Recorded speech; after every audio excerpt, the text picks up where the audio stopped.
Hey, what's going on, y'all? Well, we're going to talk a little bit about sight fishing to redfish wakes.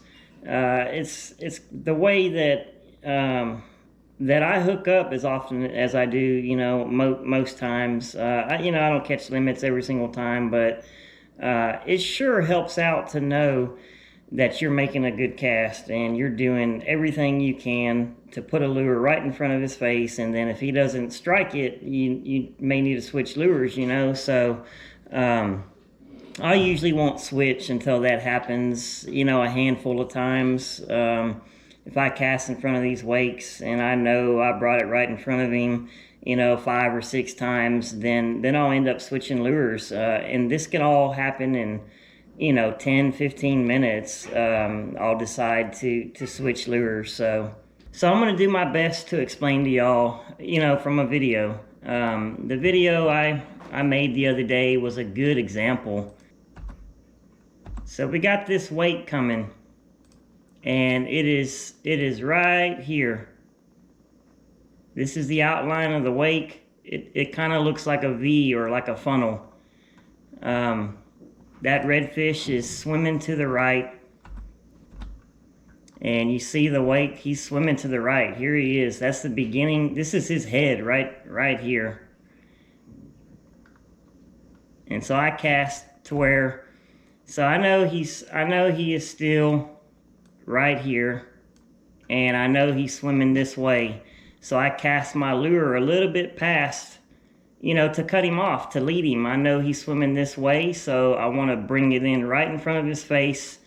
And I actually didn't get it to him fast enough. He actually passed it up, but he turned around. He turned around for it. I kind of brought it right over the back of him. So here he is. You see this little outline right here? It's becoming a little bit of a thicker wake right there. And there, there he is again. There's my lure, and so he's going to be just a little bit, depending on the size of the fish. His face is actually right here, and my lure is right here.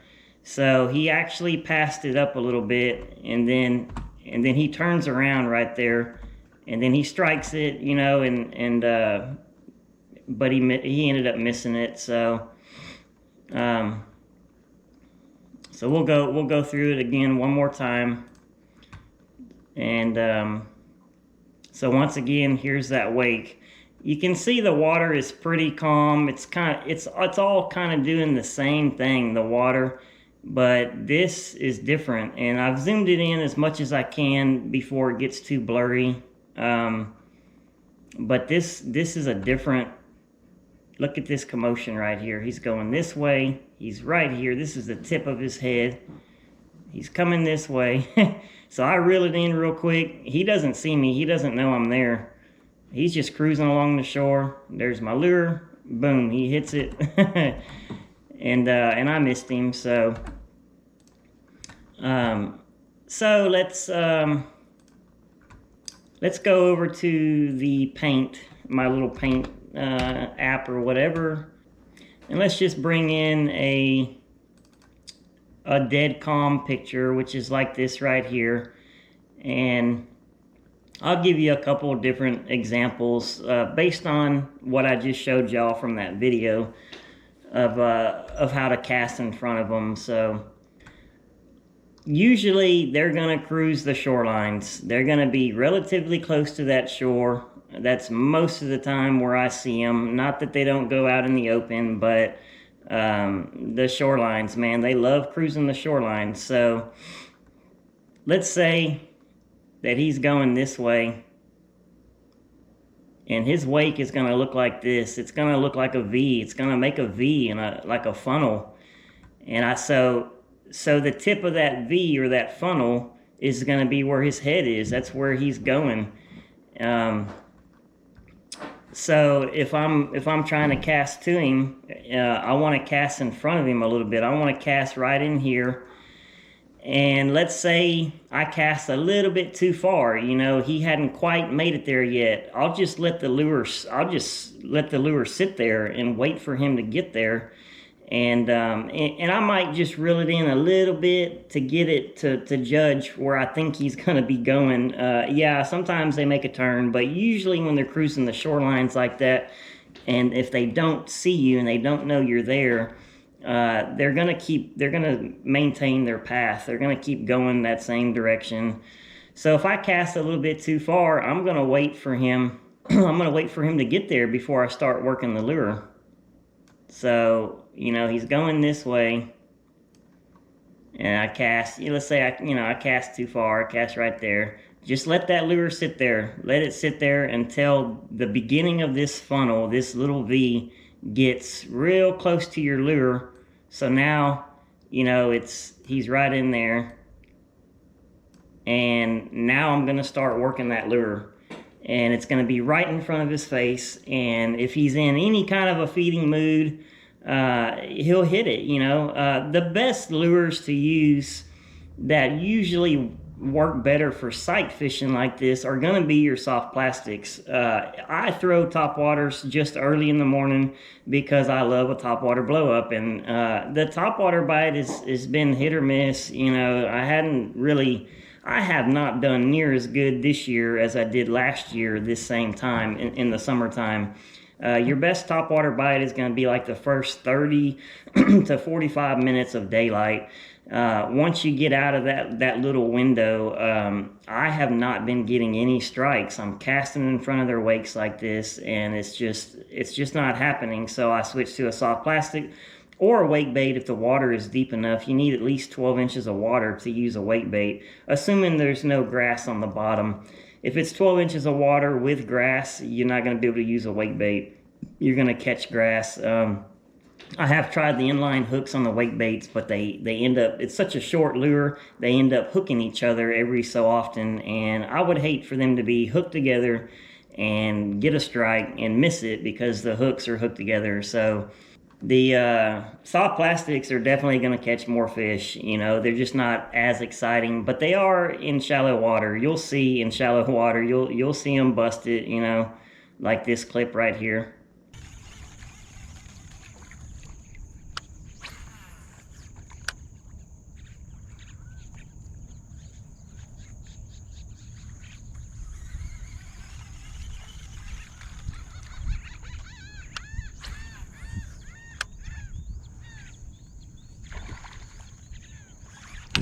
There you go.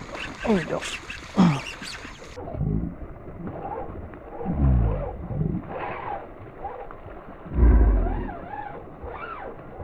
So now let's just go a different direction.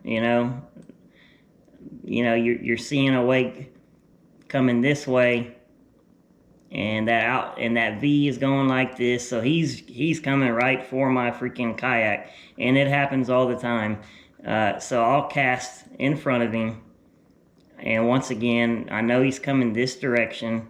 I'll let him get there before I start working that lure, because if you start working the lure, you're going to bring it out of where he is heading. So you got to be accurate, you got to be patient, you got to sometimes wait for them to get there. So, and we'll just do one more. I think y'all have the basic idea.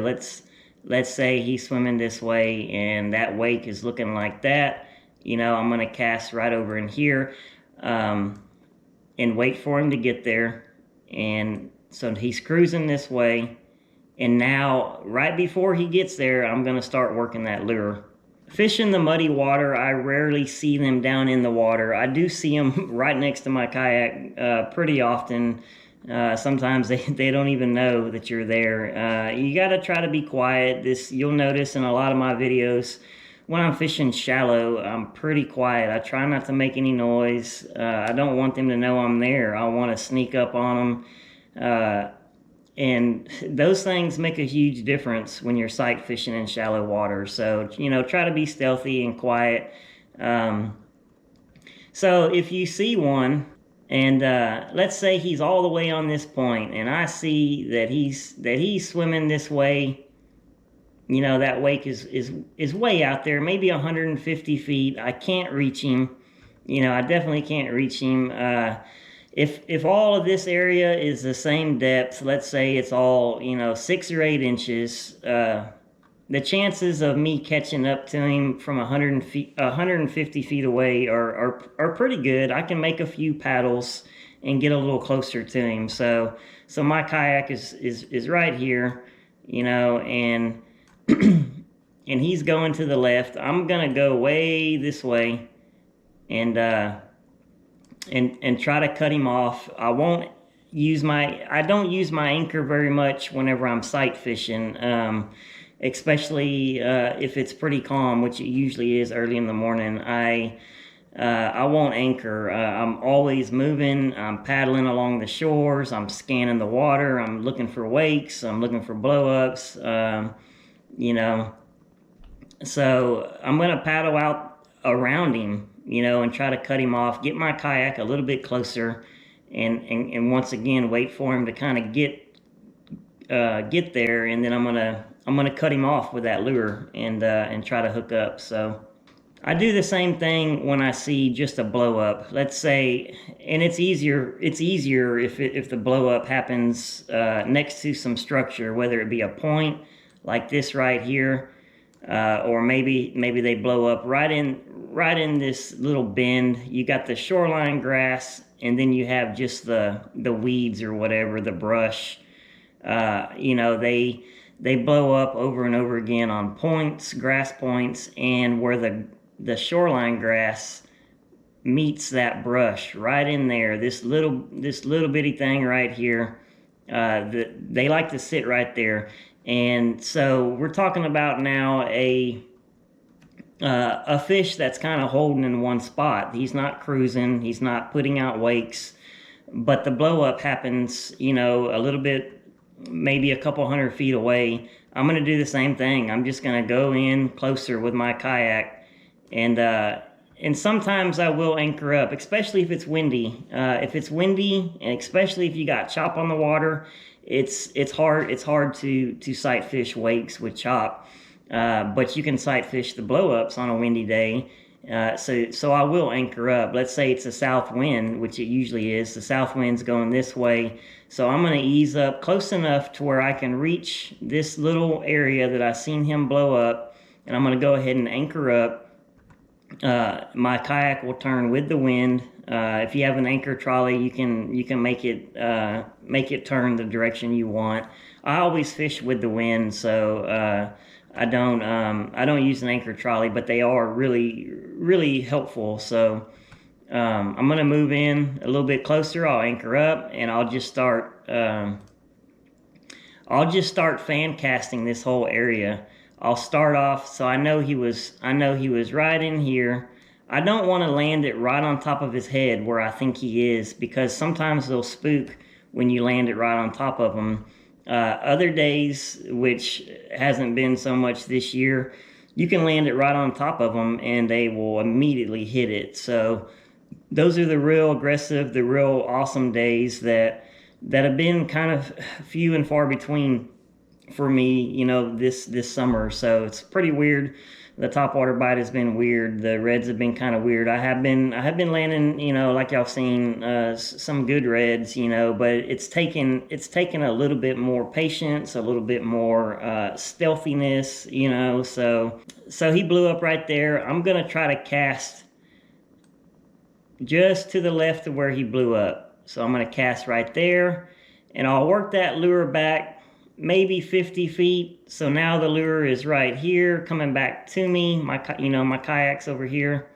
Once I get out of range, I know he's over here, and I've worked that lure and I didn't see any wake following that lure. I'll go ahead and reel it in. I won't waste the rest of the cast all the way back to the kayak. I'm not going to waste any time. I'm going to go ahead and reel it in, and I'm going to make another cast. I'm going to cast just to the right of where I seen him blow up. And I'm going to do the same thing. I'm going to work it back, about 50 feet, and then I'll reel it in again. And now I've worked the areas around where I seen him, and I didn't get a strike. So now I'm just going straight in for it. I'm going to cast right on top of his head where I think he is still sitting. And and see. And a lot of times that's when they spook off. And like I said, sometimes they won't, sometimes, but I want to know, is he still there? Am I is he still there? Am I just wasting my time casting? Did I not see that he swam away? So that third or fourth cast, I'm just going to land right on top of the spot, And if he spooks off, then I realize that lure he didn't want that lure. So I made good cast. I casted all around him, within like 3 feet of him, And so now, I can either do that again on the next blow up or the next wake, and I can do it a few times and realize for sure that there's a pattern. To me, 1 time doesn't matter. 2 times you're working on a pattern, and 3 times is a pattern. I know a lot of people say 2 is a pattern. I don't.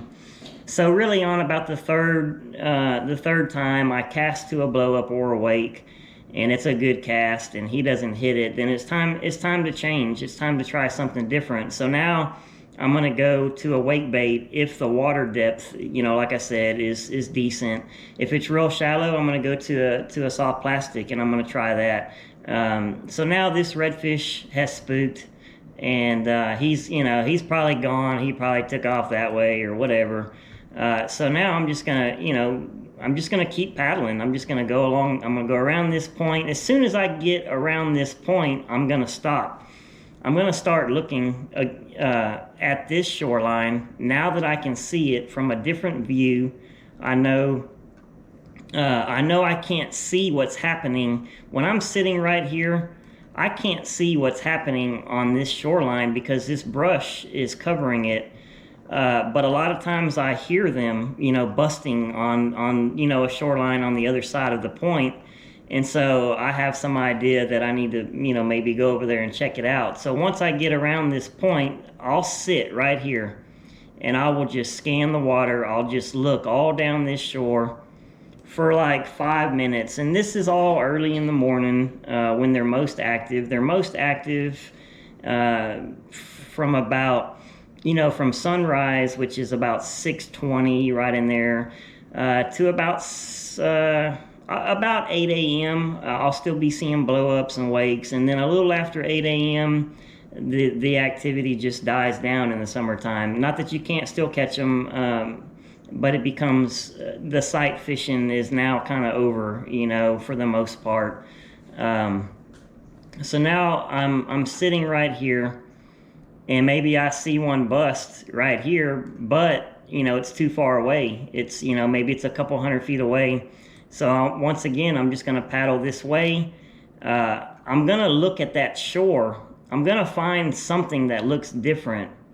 So assuming I'm on the other side of the shore, you see how this brush is kind of all the same, and then right here it turns into a little bit different. This brush comes down in the water a little bit.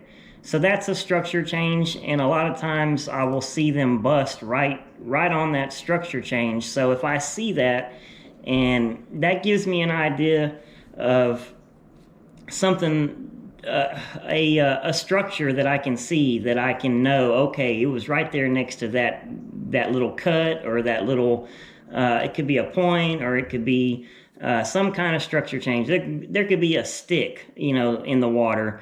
And if he busted, relatively close to that stick, I have a good idea where he is. So I'm going to move into that spot, and I'm going to try. I can cast probably 140 feet with my loose hypermag, and of course you're going to lose a little accuracy with that type of distance. Trying to get it right on that little point or whatever from that far away is kind of hard. I try to get about 100 feet, so still kind of far away, but you're not going to spook them. They're not going to know you're there if you're being quiet. So and then once again, I'm going to start fan casting that area. Fan cast, in case I hadn't told y'all, I did kind of mention it a while ago, but let's do another breakdown of it. So let's say he busted on this point. Basically, a fan cast is where you cast like that. Okay, here's my kayak. and then you cast, you know, kind of like this, and then like this. You're basically working that whole area, and on both sides of where you've seen that blow up. So you're gonna fan cast, you know, maybe 10 times, and if nothing happens, you can do one or two things. You can switch lures, or you can move on to the next fish, move on to the next blow up. Maybe he, like I said, maybe he left, maybe he's gone. A lot of times they do that. A lot of times they will bust on the shore, but then as soon as they bust, they run back out, you know, this way or something. And then you'll see, I see them all the time. I'll see their weight go back towards the shore, and they'll bust on some bait, and then they'll run back out. They don't always stay right on the shore, but a lot of times they do. So, I mean, that's just one of those things that, you know, time on the water will help you to figure some of these things out. You know, I still lose sight of them all the time. I'll see a bust, and then I'm like, you know, well, shit, where did he go, you know? And that's why I go and I fan cast that whole area. I try to work that whole area. So I hope some of these tips are helpful. You know, sight fishing is my favorite thing to do. Sight fishing to redfish wakes. You know, knowing that you made a good cast, watching him eat it, and then setting the hook is my favorite. And that's why I love redfishing, besides the fact that they fight really hard. I just like to sight fish. So look at this one coming right to me. See that weight? He's coming right to me.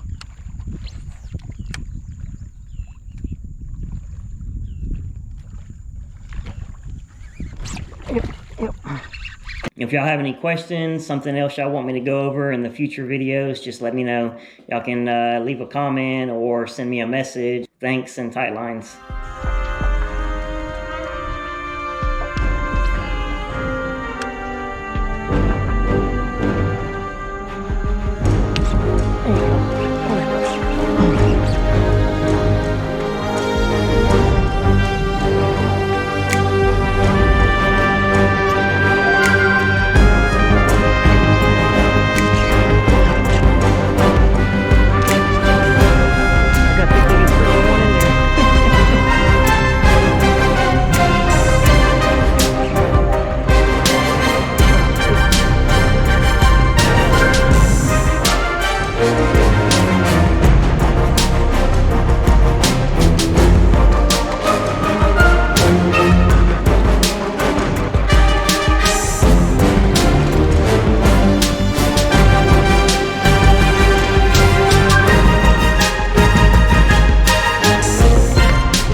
All of his buddies freaking took off. They're like, what the hell's happening? He's upper slot.